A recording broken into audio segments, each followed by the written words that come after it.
Ward number 19ના ભાજપના કાઉન્સિલરે highway પર આવેલી હોટેલમાં મિત્રો સાથે હોટલના સંચાલક સાથે ઝપાઝપી કરતા હોવાનો વિડીયો વાયરલ થયો હતો.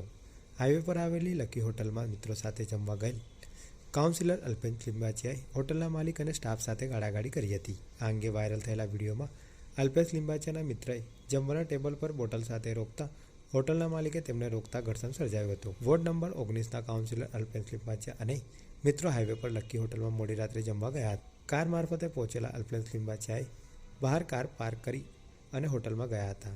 ત્યાં જમતા જમતા તેઓનો એક મિત્ર બહારથી બોટલ લઈ ટેબલ પર આવ્યો હતો. ત્યારે બોટલ જોઈને હોટલના સ્ટાફે તેઓને રોક્યા હતા, પરંતુ ટેબલ પર બેઠેલા કોઈ પણ માન્ય ન હતા. છેવટે સ્ટાફે હોટલના માલિકને આ અંગે જણાવતા તેઓ અલ્પેશ લિંબાચિયા અને તેના મિત્રો પાસે આવી પહોંચ્યા હતા અને તેમની સાથે વાત કરી હતી.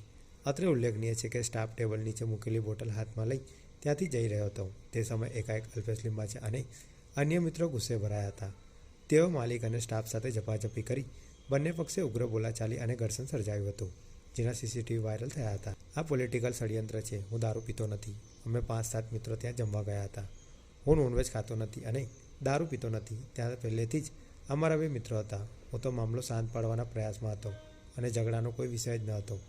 મને લાગે છે કે આ મને પોલિટિકલ બદનામ કરવાનું એક ષડયંત્ર છે. બાકી મેં ઝઘડો રોકવાનો પ્રયાસ કર્યો હતો, તેમ અલ્પેશ લિંબાચિયાએ જણાવ્યું હતું.